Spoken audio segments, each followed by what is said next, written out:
Donc bonjour mes frères et sœurs, mes chers amis, et nous sommes au début de l'année 2015 et nous allons, comme il avait été annoncé, faire l'étude des 3 premiers chapitres de la Genèse. Mais nous allons commencer par la prière. Notre bon Père du ciel, comme on va le voir dans les semaines qui viennent, tu es notre Créateur. Tu es le Créateur du monde dans lequel nous vivons. Tu es le Créateur de l'univers dans lequel nous existons. Seigneur, nous aimerions que tu puisses nous montrer les raisons pour lesquelles tu t'es manifesté. On aimerait comprendre mieux le paradis terrestre. On aimerait mieux comprendre la création de l'homme et de la femme. On aimerait mieux aussi comprendre la chute et la promesse que tu as faite après la chute. Que par ton esprit, tu puisses nous instruire, nous donner une pensée, une compréhension plus claire, plus adéquate. Et ainsi, nous comprendrons mieux, nous qui sommes des milliers d'années plus tard, la raison d'être de la venue du Seigneur Jésus sur la terre. Au nom de Jésus, nous te prions. Amen. Ce matin, nous n'allons pas voir vraiment le texte. Je vais introduire le texte ou le livre de la Genèse afin qu'on comprenne bien et qu'on saisisse mieux le contexte dans lequel ces choses-là ont été faites et essayer de découvrir, Dieu voulant, la raison pour laquelle Dieu a jugé bon de nous écrire ce livre et de nous laisser afin qu'on puisse en connaître l'enseignement. Ma raison de faire la Genèse, ce n'est pas de débattre ici qui a raison, les créationnistes, les évolutionnistes, la science, les religions. C'est pas mon but.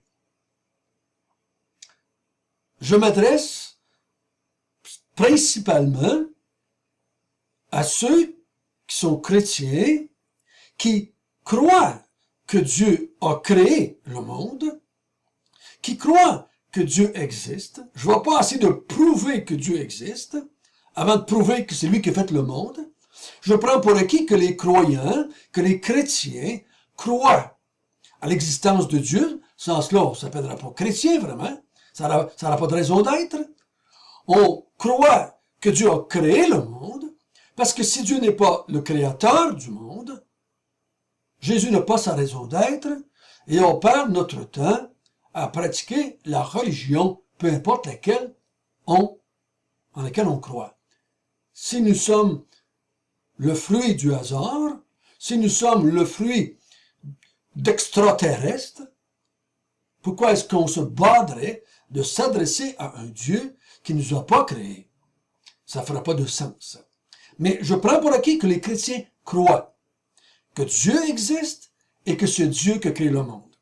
On peut avoir des différentes opinions sur les comment, mais on croit tous que c'est lui qui a créé le monde. Je crois qu'il est important pour nous qui sommes croyants de bien comprendre qu'est-ce qui va se passer dans ces 3 chapitres-là, parce que ça va nous influencer dans notre compréhension de la personne de Jésus et de son œuvre. Donc, ça a une implication directe dans notre vie chrétienne de tous les jours. Souvent, on oublie, on voit ça tellement loin en arrière, et on parle de Jésus, on dit qu'on aime Jésus, on dit qu'on veut servir Jésus, mais des fois, on manque de compréhension de la raison d'être de sa venue dans le monde. Donc, mon but, c'est ça. En comprenant mieux les 3 premiers chapitres, on va mieux comprendre la raison d'être de la venue de Jésus et de son œuvre. Nous allons essayer de voir en même temps l'auteur, les destinataires, un peu la date et la raison pour laquelle Dieu a choisi d'écrire ce livre par les mains de Moïse. Commençons par Moïse, commençons par l'auteur. Et la plupart des théologiens sont d'accord à attribuer à Moïse les 5 premiers livres de la Bible. Si vous n'êtes pas convaincu de cela, je vais vous laisser faire vos propres devoirs et de chercher dans les livres, dans les commentaires, sur Internet, et de faire votre opinion personnelle. Qui a écrit le livre de la Genèse?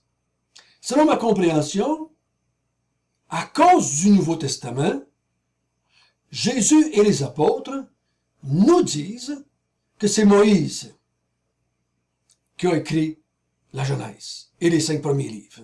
On dit, Moïse ne vous a-t-il pas dit? Des fois on cite la Genèse ou d'autres livres du début de la Bible. Moïse, un Hébreu, né d'Hébreu, qui est né pendant la période de l'esclavage de ce peuple en Égypte.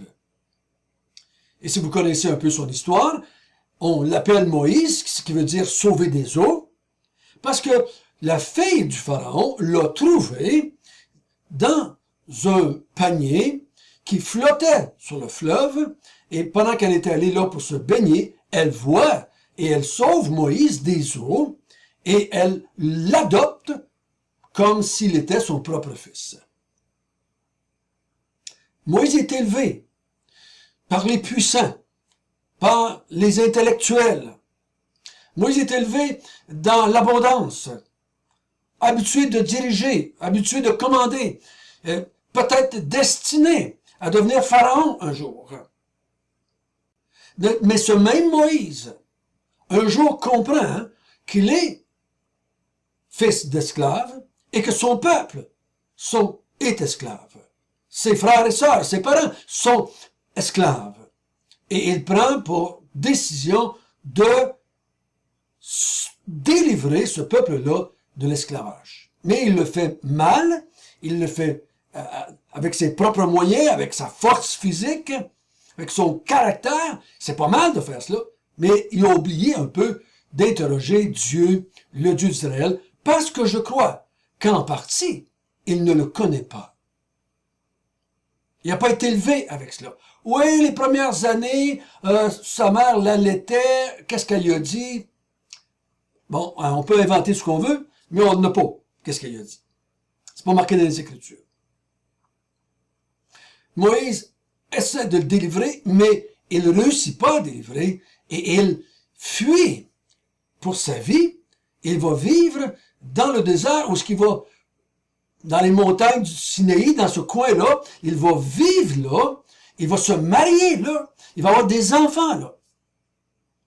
À l'âge de 80 ans, Dieu va lui apparaître dans le buisson ardent et il va l'envoyer en Égypte pour délivrer Israël.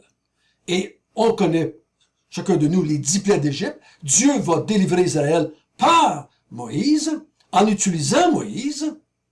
Et finalement, le peuple d'Israël va se retrouver libre pour aller prendre possession du pays de Canaan, promis à Abraham, Isaac et Jacob. Ce Moïse va conduire le peuple jusqu'à la frontière de Canaan et il va envoyer des gens pour voir le pays. On appelle ça les 12 espions. Ils reviennent, mais ils voient le pays qui est fortifié, le pays qui a des armées, le pays qui a des géants. Et le peuple, par incrédulité, le peuple ne croit pas que Dieu va leur donner, par son intervention, par la force qu'il peut leur donner. Donc, ils refusent de rentrer et Dieu les châtie, les juge, et ils retournent dans le désert. Moïse, Aaron et tout le peuple. Et Dieu les condamne à errer dans le désert pendant 40 ans. Et c'est pendant cette période que Moïse va écrire les 5 livres. Parce qu'avant, il n'a pas écrit. Et lui, il ne va jamais rentrer dans le pays de Canaan. Et il va mourir. À l'âge de, me semble, c'est 100 ou 125 ans. Donc, c'est pendant cette période de 40 ans-là, et qu'il va écrire les 5 livres de la Bible, les 5 premiers livres. Nous, on va s'intéresser juste au premier et juste aux 3 premiers chapitres. Les destinataires de ce livre, donc c'est le peuple d'Israël. Et aussi des gens qui sont là, qui ont suivi Israël dans leur départ de l'Égypte, qui ont fait une genre de conversion, là, pour pas mélanger les mots. Ils ont adhéré au peuple d'Israël à cause qu'ils ont vu probablement la puissance du Dieu d'Israël qui les avait délivrés. Donc, on pense qu'il y en a des centaines de milliers qui ont suivi, qui n'étaient pas des Juifs. Donc, ce peuple qui est sous un jugement de Dieu, parce que une grande partie du peuple va mourir dans le désert, jugés à cause de leur incrédulité, ils vont mourir là. Mais avant de mourir, en grande partie, ils vont recevoir ce livre de la Genèse. Et ceux qui vont entrer finalement au pays de Canaan, à la fin de la période de 40 ans, vont aussi avoir reçu ce livre et vont en avoir pris connaissance. Donc c'est à eux. Un peuple qui vit dans le désert, qui vit aux dépens de Dieu avec la manne, l'eau du rocher, l'écaille que Dieu fait apparaître. Mais ils savent que la moitié d'entre eux vont mourir parce qu'ils ont été incrédules. Et l'autre moitié, ils savent qu'ils vont rentrer, non pas parce qu'il est plus fin que les autres, mais juste par la décision de Dieu, par la souveraineté de Dieu, par la grâce de Dieu, qui veut conserver un reste, qui veut conserver un peuple qui va faire entrer au pays de Canaan pour accomplir les promesses faites à Abraham, Isaac et Jacob. Donc c'est eux. Faut pas oublier ça. Et eux, pendant qu'ils sont au désert, se posent peut-être pas les questions que nous, on se pose 4, 5, 6 000 ans après que le livre a été écrit. Donc on va essayer de comprendre qu'est-ce que Dieu veut dire à son peuple, à ce moment-là, et au peuple de Dieu de tous les temps. Le but maintenant. Pourquoi est-ce que Dieu croit nécessaire de se présenter au peuple d'Israël par Moïse, en le faisant écrire ces 5 livres-là? Ce peuple qui va recevoir le livre a vécu 400 ans, ou environ 400 ans, comme esclaves au pays d'Égypte. Ils ont été influencés par les dieux de l'Égypte. C'est facile à comprendre qu'ils ont été influencés. Nous sommes influencés. Si on vivrait dans une autre culture pendant 400 ans, on serait influencé. On est influencé parce qu'on a vécu dans une société catholique romaine. Nos enfants vont être influencés, eux, parce qu'ils sont élevés dans une société où il y a plusieurs religions qu'ils côtoient. Les Juifs ont été influencés. La preuve, facile à démontrer, je crois, quand ils sont dans le désert, dans les débuts, ils se font un Dieu, ils se représentent le Dieu, leur Dieu, je crois, ils se le représentent avec un veau d'or. Donc, je pense qu'il manque un peu de connaissance. Je pense qu'ils n'ont pas une idée juste de qui est Dieu. Donc, ils ont été influencés probablement par les religions égyptiennes en ce qui concerne peut-être la création du monde. Les Égyptiens avaient leurs idées sur la création du monde, comme tous les peuples de la terre, comme toutes les religions du monde. Donc, ils ont été influencés, c'est pas clair qui est leur Dieu,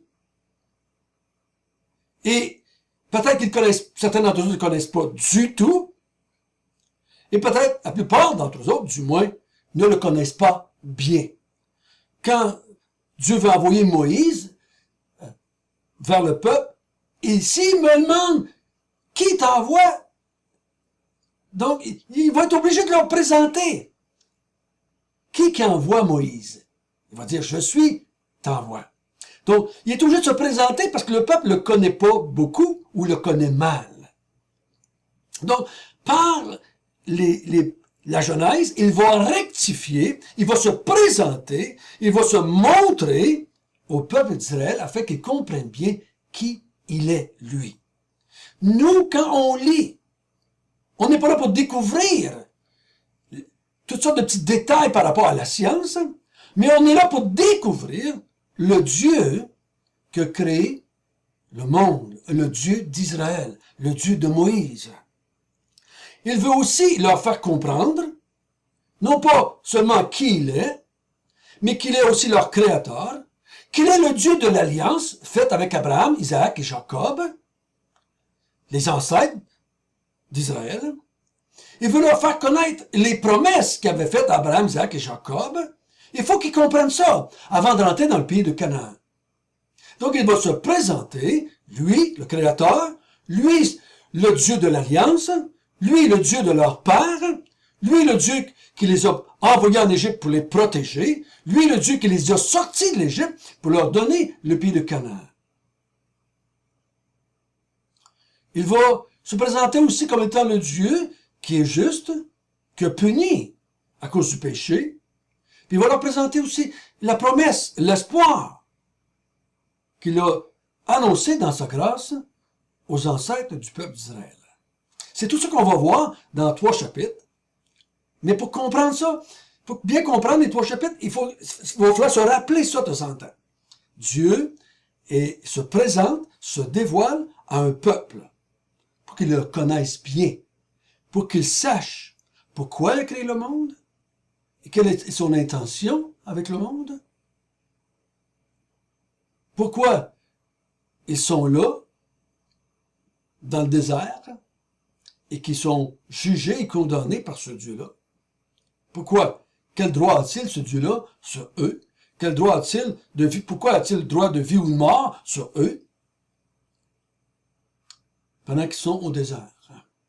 Donc ça, c'est notre introduction. Je vais y revenir, je vais en parler à m'en allant, pendant les 3-4 semaines qui s'en viennent. Mon but, si à la fin de ces 3 chapitres, on ne connaît pas plus notre Dieu, si on ne connaît pas mieux la raison d'être qui a créé le monde, si on ne comprend pas mieux pourquoi on a péché et pourquoi Dieu a été si sévère avec le péché, si on ne comprend pas mieux la promesse faite après le péché, j'ai manqué mon but. J'ai manqué mon but. Mais par la grâce de Dieu, on va essayer de mieux comprendre. Notre bon Père du ciel, béni sois-tu, toi notre Créateur. Conduis-nous, toi, révèle-toi à nous par ce livre. Fais-nous comprendre mieux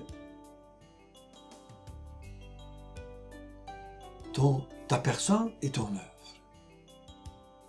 Au nom de Jésus, Amen.